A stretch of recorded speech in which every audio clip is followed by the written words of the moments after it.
Hey there, everyone. A happy hump day. We're going to take a look at the markets to see how they're performing this morning, talk about what we should be watching for, talk about what happened with the Jolts report yesterday, and then also, of course, talk about those best penny stocks to buy now. And I will also say that one of the 5 underdogs, as a matter of fact, my top pick for the underdog performers is up about 4% in the pre-market following their earnings with some pretty decent volume. It could continue to rip for us, and that would be my friend Nike. So we're also going to talk about BigBear.ai stock, NVTS stock, and then also BEEM stock for Beam Global, among other things that we happen to discuss in this video. So let's see where we're at here. Jolts yesterday coming in at about 7.2 million, which is great because I said anything above 7 million. Now, mind you, that was also at about expectation.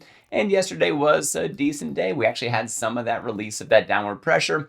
Got a nice candle on that one. Government shutdown going on right now, pulling back a little bit in the pre-market. I'm going to keep telling you what to watch for here. Down below the 5 EMA. Not the most bullish thing to look at in the pre-market here. We have the 13 down below, and you can see the sort of support that served for us before. So that also tells us that it could be good support again, and it also tells us, more importantly, if we drop down below it, what sort of resistance to expect there as well. So we'll be watchful for that as we continue to chop sideways here and the market makes up its mind. Please keep in mind we have ISM manufacturing today. We also have the initial jobless claims on Thursday. And then on Friday is when we have the unemployment rate and the non-farm payrolls. And we'll see how that narrative develops. So far, we're still under that same narrative that was like, well, nothing's completely broken yet, so let's keep on going.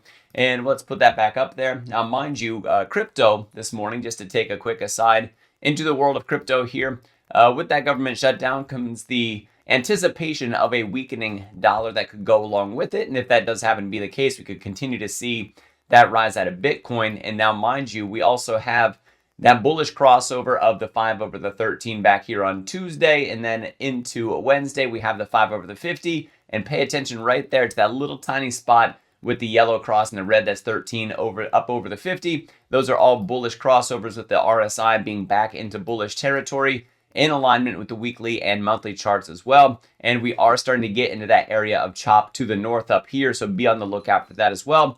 That we need to see us at least push up over this previous peak, because what we have right now is a higher low. We would like to see a higher high that says, hey, now's the direction that we're trying to go back and take on those 120s. So 120,000, we really start to see price discovery up above 124,000 per BTC. When we take a look at the Qs, same commentary that we got for SPY. A lot of the big tech stocks being down this morning, dragging down on the Qs as well. There is a lot of red, even though it's only slightly red for a lot of those companies that are out there, seeing us push back down. If that market bias changes from bullish to bearish, or if it starts to chop sideways, it starts to make it harder on those best penny stocks to buy now.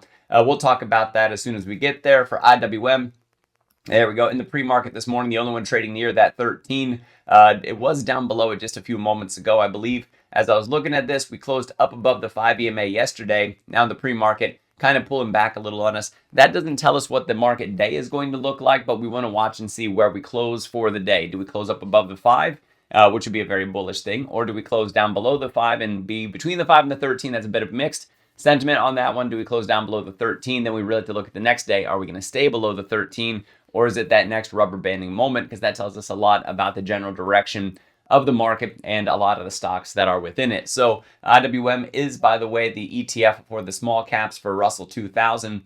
And so this is very important because that answers a lot about the risk environment that we find ourselves in. And right now, we're still not in too bad a shape as we're up near all-time highs. So let's move over to BigBear.ai, into the best penny stocks to buy now. Yesterday, closing at about the 13 EMA, just above it, and the pre-market pushing back down below it. And you can see the movement that we've gotten so far, and we have not broken this structure yet. As we make that downward move, we could find ourselves down near that 50. I think that would be an excellent bounce zone. If I put the technicals up for a moment, you can see we're still in a big fat area of support right now, with a lot of lines from 620 up until we get to about 635 or 636, where we happen to keep that or catch that bottom part of that wick in yesterday's market. So down below 620 is where we can see that fall down to the 50. Right now, we just don't have it.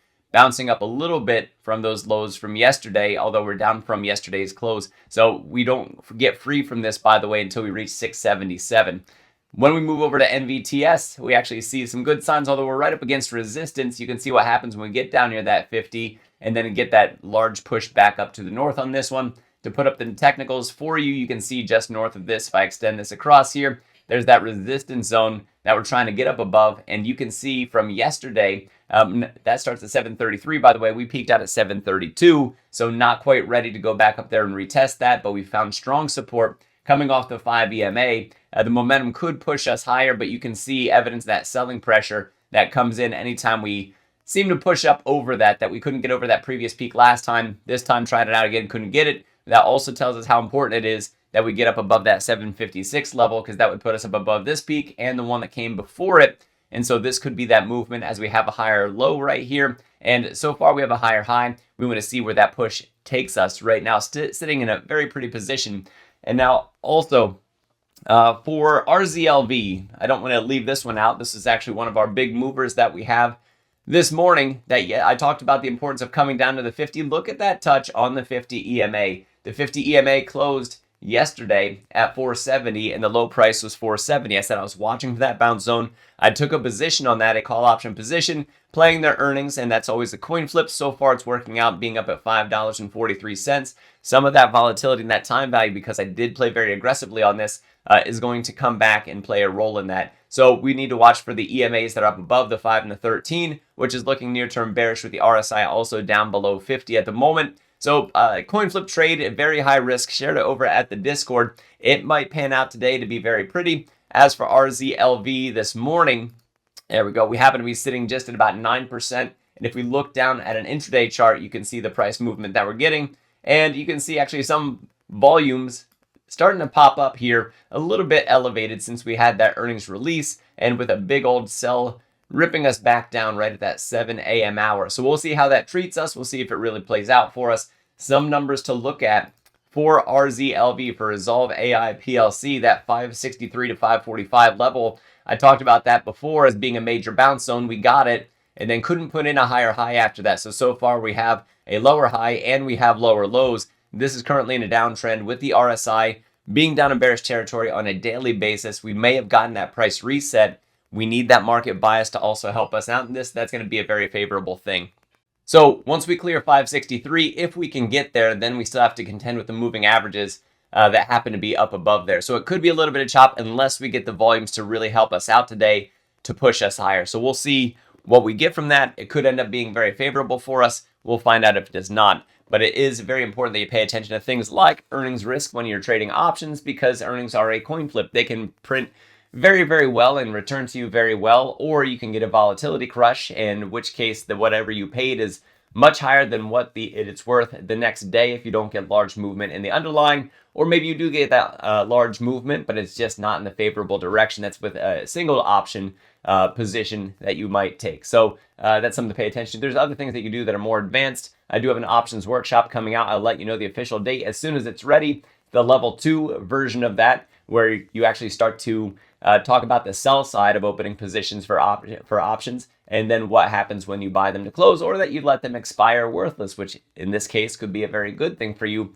And that includes volatility plays, and we'll call them anti-volatility plays as well. So for RZLV, nice move so far in the pre-market. We'll see if it can keep going. And let's move over to Beam, because we are moving into a new month.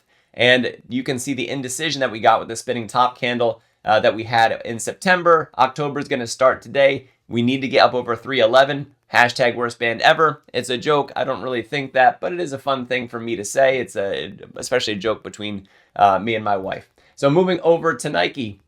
Nike's my underdog stock that I have here for you. And I said that this was my top pick for seeing that large move to the north. And so far, we have lots of buying pressure down here. Earnings hit today, seeing pretty favorably, being up about 3.5% in the pre-market, which, mind you, takes us up above the 200 EMA on this one. It also takes us up above the 5 and the 13. So that puts us back into bullish territory. We got to overcome that 50 EMA to the north. If we can do that as well and keep that price action going, we want to watch for those touches on support for those moving averages, by the way. That can keep that underdog stock performing. And like I said, out of my 5 underdog stock picks, Nike was certainly at the top of them. So you guys can come on over and join me and the other panel experts over at the Discord.